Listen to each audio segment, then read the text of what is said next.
Good morning everyone. बेटा कल हमने चैप्टर 10 शुरू कर दिया था, rise of small kingdom in north India. और इसमें हमने जाना कि कैसे जो हर्षवर्धन था लास्ट रूलर था बेटा नॉर्थ इंडिया में, और लास्ट हिंदू रूलर भी बोला जाता है इसे। उसकी डेथ के बाद जो उसके सक्सेसर्स थे वो बहुत ही ज़्यादा वीक थे, अनेबल थे to control the large territory expanded by the Harshavardhana. Harshavardhana की जो एम्पायर थी वो बहुत ही जो है लार्ज थी, जिसको कंट्रोल करना उसके सक्सेसर्स जो उनके उत्तराधिकारी थे उनके बस की बात नहीं थी। तो कैसी सिचुएशन बन गई नॉर्थ इंडिया में, political instability, and this situations gave the way to emerging the small kingdoms in north India. And we read about the three empires emerging after the death of Harshvardhana. These empires were Palas, Rashtrakutas and Pratiharas. इनकी location हमने map में देखी बेटा। पालास जो थे वो कहाँ पर लोकेट देखा था, हमने किया था मैप के अंदर कि पालास जो थे they were establish their empire in the east side of west Bengal, and Rashtrakutas belong to Maharashtra, Madhya Pradesh and some parts of Odisha, and Pratiharas were settled in Gujarat and Rajasthan, the present state of India. तो ये हमने location जो थी map में देखी थी, और हमने स्टार्ट कर लिया था राष्ट्रकूटास के बारे में। तो राष्ट्रकूटास जो थे इनका फाउंडर था, who was the founder of Rashtrakuta empire, yes Dantidurga जो है वो फाउंडर है। अंडरलाइन कर ले इसको बुक के अंदर। राष्ट्रकूट जो एम्पायर थी इसको जो है इस्टेब्लिश किसने किया था, दंती दुर्ग, यानी कि he was the first king of that dynasty Rashtrakutas. And there are two successors, Govind III and Amogh Varsha. They are also able and great rulers and took so many titles like Chakravarti, Maharajadiraj, Param Bhattarak. ठीक है बेटा, ये सब हमने पढ़ा था कि राष्ट्रकूट जो थे वो रिलीजियस टॉलरेंस थी उनमें, सभी धर्मों को वो रिस्पेक्ट देते थे, और ग्रेट पैटर्न्स किसके थे, लर्निंग के। और उनने बहुत सारे जो है टेम्पल, रॉक का temples built during this period. And he Amoghavarsha was a lover of Sanskrit and wrote Kavirajamarga in Kannada language. और फिर हमने नेक्स्ट टेरिटरी पढ़ी थी पालास। पालास जो थे उनमें उनके नाम की वजह से, क्योंकि उनके नेम के पीछे पाल लगता था, इसलिए उनकी डायनेस्टी को हिस्ट्री के अंदर पाला डायनेस्टी के नाम से जाना जाता है। इसके भी हमने रूलर्स पढ़े, जैसे गोपाला जो था he was the founder of this dynasty. बेटा ये फाउंडर्स जो है ना ये आपने अंडरलाइन करने हैं, यही इंटरनल क्वेश्चन है आपके। Who was the founder of पाला डायनेस्टीज, गोपाला। इसी तरह धर्मपाल जो थे वो उसके सक्सेसर हुए हैं, और उसने एक यूनिवर्सिटी जो एजुकेशन सेंटर था Vikramshila Vihar, underline this point, Vikramshila Vihar is a study center. और ये किसके टाइम में हुआ, धर्मपाला के टाइम में। ठीक है, और इसी तरह हमने पालास के बारे में पढ़ा कि वो बुद्ध धर्म के फॉलोअर्स थे, यानी उनके टाइम में बुद्ध धर्म का बहुत ज़्यादा जो है प्रचार और प्रसार हुआ, और वो ब्राह्मणों को भी बहुत सारी जो है ग्रांट देते थे, ताकि जो टेम्पल्स वगैरह हैं उनकी मेंटेनेंस और न्यू जो टेम्पल्स थे उनकी कंस्ट्रक्शन के लिए वो हेल्प करते थे। और they were patterns of art, education and literature. और आज का हमारा टॉपिक है बेटा प्रतिहारास। मैंने इसलिए रिवाइज़ किया कि आपको पिछली हिस्ट्री जो है वो थोड़ी माइंड में आ जाए, ताकि आप नेक्स्ट जो है उसको समझ सकें बेटा। प्रतिहार जो है ये राजपूत है, और गुजरात और राजस्थान के कुछ एरिया जो है इनकी एम्पायर में आते हैं। एंड इनको और क्या बोला जाता है, दे कॉल्ड गुज्जर प्रतिहार। गुज्जर जो है कास्ट हमारे हरियाणा में आप सुनते हो, तो ये उसी जो है जो अब की कास्ट है ये उसी एम्पायर से बिलोंग करती थी, यानी कि इनके जो एंसेस्टर्स थे उन्होंने अपने आप को इस्टेब्लिश किया था राजस्थान और गुजरात के कुछ हिस्सों में। और दे ओरिजिनेटेड फ्रॉम गुजरात और दे ruled over Gujarat, south west Rajasthan. ठीक है, ये 7 एरिया था और इनकी एम्पायर जो है हमने मैप में भी देखी थी। Founder of Pratihara empire was Nagabhata first founder. Yes, underline करें, इनका जो फाउंडर है यानी संस्थापक, किसने स्थापना की, किसने इस डायनेस्टी को स्टार्ट किया, नागभट्ट फर्स्ट। क्या बोलेंगे इसको बेटा, Nagabhatta first. He was the great ruler of this dynasty and Mihir Bhoj another one was a great ruler. He conquered Kannauj. Kannauj के बारे में हम आगे पढ़ेंगे कि कन्नौज क्यों इम्पोर्टेंट रोल प्ले कर रहा है। सबसे इम्पोर्टेंट जो इसकी फीचर थी बेटा, this area was situated in the mid of north India. Kannauj को अगर हम मैप में देखें, मैं आपको अभी दिखाती हूँ, कन्नौज जो है यहाँ पर आपको दिख रही है कन्नौज, ये कहाँ पर इसकी लोकेशन है बेटा, mid of the north India. तो इससे क्या होता था कि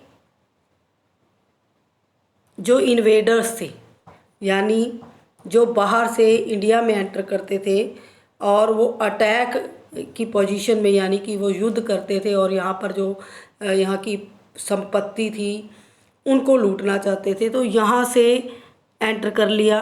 जैसे चाइना या मध्य एशिया से, सेंट्रल एशिया से इन्वेडर्स आए और वेस्ट साइड से जो है वो इस दिल्ली, जो दिल्ली है वो कैपिटल रही है हमारी बेटा ड्यूरिंग ब्रिटिश पीरियड, पहले कोलकाता थी। चलो ये कन्नौज जो है ये बिल्कुल इसके पास है और इसकी सिचुएशन जो है ना सेंट्रल है। तो इससे जो यहाँ का राजा होता था, जिसका यहाँ पर कंट्रोल होता था, कब्जा होता था, तो वो यहाँ से आने वाले आक्रमणकारियों को भी रोकता था और नॉर्थ साइड से भी आने वाले आक्रमणियों को, जो अटैकर्स थे या इन्वेडर्स थे, उनको कंट्रोल कर सकता था। इसलिए कन्नौज जो था बहुत ही इम्पोर्टेंट एरिया था और जिस राजा के पास इसका कंट्रोल होता था तो वो बहुत ही ज़्यादा शक्तिशाली, पावरफुल गिना जाता था बेटा। इसलिए कन्नौज के लिए ना बहुत ज़्यादा युद्ध हुए इतिहास में। आगे हम हिस्ट्री में इसके बारे में जानेंगे। तो ही कॉन्कर्ड कन्नौज अराउंड, यहाँ से मैं पढ़ रही हूँ बेटा, around 836 CE the continuous battle weakened the Pratiharas empire and it broke into a number of smaller kingdoms. लगातार जो वॉर हुए प्रतिहारा, पालाज और राष्ट्रकूटाज के अंदर बेटा, उससे क्या हुआ, जो तीनों एम्पायर्स थी बहुत जो है पावरफुल एम्पायर रही हैं हिस्ट्री में अगर देखें, लेकिन कंटिन्यू वॉर्स की वजह से ये वीक हो गए, इनकी इकोनॉमिक कंडीशन पुअर हो गई। इसी तरह प्रतिहारा जो थे भी वो भी इस बैटल में बहुत ज़्यादा वीकेंड हो गए थे और छोटे छोटे स्मॉल किंगडम्स में ये डिवाइड हो गए थे। प्रतिहारा वर ग्रेट वॉरियर्स, बहुत ही योद्धा हुए हैं, powerful. They fought many battles with the Palas and the Rashtrakutas. अभी हमने ऊपर कन्नौज के बारे में पढ़ा, तो कन्नौज को लेकर इन तीनों शक्तियों में बहुत ज़्यादा जो है आपस में कन्फ्लिक्शन रहा, लड़ाई झगड़े रहे, युद्ध रहे। अब हम पहले डू यू नो में देखें कि जो राजपूत थे उनकी कहाँ कहाँ पर जो जातियाँ थी, उनके लोग रहते थे। 5 किंगडम्स थे इनके बेटा राजपूतों के, which emerged from the Pratiharas empires were the Chauhans of Rajasthan, Chauhan, Gahadwal of Kannauj और सोलंकीज, परमार्स और चंदेल। ये 5 जो राजपूत जातियां हैं बेटा, चौहान, गढ़वाल, सोलंकी, परमार्स और चंदेल्स। इनका एरिया भी बताया हुआ है कि इनका जो टेरिटरी थी वो कहाँ कहाँ थी। तो ये पांचों जो जातियाँ थी राजपूतों की, बहुत पावरफुल रही हैं हिस्ट्री के अंदर। तो उसमें हम प्रतिहार जो है ना, प्रतिहार जब वीकेंड हो गए थे तो उसके बाद ये छोटे छोटे टुकड़ों में बट गए थे, और 5 जो इनकी सब कास्ट बिरादरियाँ जो थी अलग अलग इलाकों में जो है चली गई थी। दे फाउट मैनी बैटल्स विद पालास और राष्ट्रकूटास। देखो कितने पावरफुल है, डू यू नो में हम देख सकते हैं कि जो प्रतिहारा से stop the Arab इन्वेशन for nearly 300 years, 300 साल तक इन्होंने जो अरब यानी कि अरब के जो आक्रमणकारी थे उनको रोक कर रखा था, उनके साथ युद्ध किया था, इतने पावरफुल थे ये। Pratiharas kings were also great pattern of art and literature.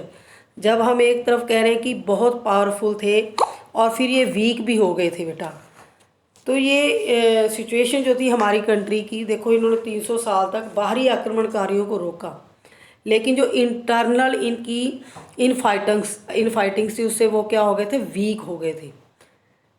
यानी कि हमारे देश में शुरू से अगर हम हिस्ट्री को पढ़ें तो यूनिटी, जो लैक ऑफ यूनिटी थी उसकी वजह से हमेशा ये डिसइंटीग्रेट हुए, और इसी डिसइंटीग्रेशन की जो एडवांटेज थी वो इन्वेडर्स ने, जो फॉरेन इन्वेडर्स थे उन्होंने ली इसकी एडवांटेज। इसका जो फ़ायदा था ना, वो कहते हैं कि घर में लड़ाई हो तो पड़ोसी जो है मज़ा ले जाते हैं। ऐसे ही जब देश के अंदर इन फाइटिंग्स थी, आपस में ही उनकी यूनिटी नहीं थी, तो उसका फ़ायदा जो बाहरी आक्रमणकारी थे उन्होंने उठाया। प्रतिहारा जो थे वो ग्रेट पैट्रन्स ऑफ आर्ट और लिटरेचर, यानी कि वो आर्ट और लिटरेचर को उन्होंने काफ़ी बढ़ावा दिया। उनके पैटर्न मीन्स क्या होता है बेटा, उसको सेव करना, संरक्षण देना और उसके अंदर जो है उसका विस्तार और प्रसार करना बेटा। तो great patterns of art and literature. और king Mihir Bhoj himself was a well known scholar, कि मिहिर बोज जो है वो भी प्रतिहारा रूलर रहा है। उसके टाइम में भी बहुत ज़्यादा विकास हुआ आर्ट और लिटरेचर के अंदर। Regional languages developed at a fast rate under Pratiharas rule. लेकिन इसके साथ साथ जो रीजनल लैंग्वेज थी, जो आम बोलचाल की भाषाएं थी, उसमें भी जो है लिटरेचर लिखा गया। और during this time early forms of Marathi and Gujarati were spoken in western India. देखो अगर एरिया जो था वो राजस्थान और गुजरात का था, तो वहाँ पर इनकी जो लैंग्वेज है बेटा, थोड़ा महाराष्ट्र का एरिया भी आया था, तो मराठी और गुजराती जो थी इनकी कॉमन लैंग्वेज थी। बंगाली, असमी और Oriya become popular in eastern India. ये तीनों लैंग्वेज जो थी वो पालास डायनेस्टी में जो है ये कॉमन उनकी लैंग्वेज थी, बंगाली, असमी और उड़िया। और ब्यूटीफुल टेम्पल्स, ये आप खजुराहो टेम्पल देख रहे हो बेटा, तो इनके टाइम में जो 3 एम्पायर्स मर्ज हुई थी, इनके टाइम में बहुत ज़्यादा जो है कंस्ट्रक्शन हुई थी टेम्पल्स की बेटा। तो कुछ टेम्पल्स के यहाँ नेम हैं, उनको अंडरलाइन करेंगे आप। खजुराहो, कांचीपुरम, तंजावुर, भुवनेश्वर, पुरी, कोणार्क, ये सब जो टेम्पल्स थे प्रतिहार रूलर्स के टाइम इनकी जो है कंस्ट्रक्शन हुई थी। आर्ट ऑफ मिनिएचर पेंटिंग, यानी इनके ऊपर जो है पेंटिंग भी की गई थी, पत्थरों को तराश कर इसके ऊपर मूर्तियां भी बनाई गई थी। और जो आर्ट ऑफ मिनिएचर है इसकी स्टार्टिंग भी इसी पीरियड में हुई थी बेटा। यहाँ पर आप टेम्पल देख रहे हो ना, ये इसकी जो कार्विंग है ये देख सकते हो आप, ये आर्ट ही तो है, कितनी स्किल थी उनमें, कितने सुंदर जो टेम्पल थे, उन्होंने भव्य शानदार जो है टेम्पल्स बनवाए थे। तो इतने सारे टेम्पल हमने अभी नाम इनका रीड किया है। तो ये किस टाइम पीरियड में हुआ, इन्हीं जो है पावरफुल जो अमर्जिंग स्टेट्स थी प्रतिहारा, पाला एंड राष्ट्रकूटा, इनके शासकों ने इनका जो है निर्माण करवाया था बेटा। अब देखते हैं नेक्स्ट टॉपिक, इसको क्या बोलते हैं बेटा, tripartite struggle. Tripartite struggle. Tripartite means fightings between three powerful kingdoms, यानी तीन शक्तियों के बीच में क्या संघर्ष रहा है बेटा।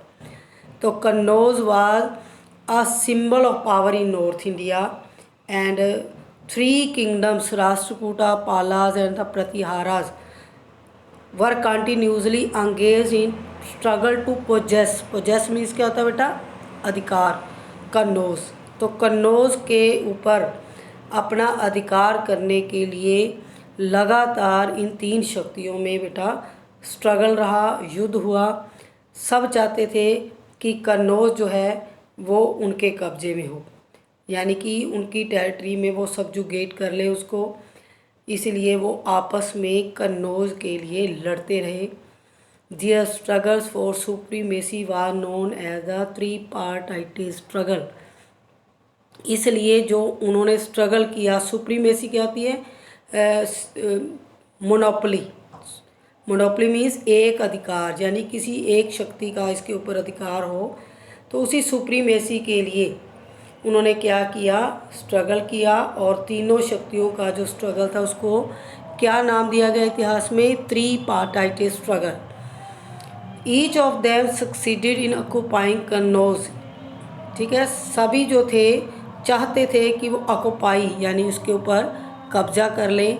इन turns they were almost at par in military strength, इसलिए उन्होंने अपनी जो शक्ति थी मिलिट्री की, सेना, उसको बढ़ावा दिया। But the continuous battle weakened them and finally led to the decline of all the three great powers. Three empires disintegrated into so many small kingdoms within a period of 100 years।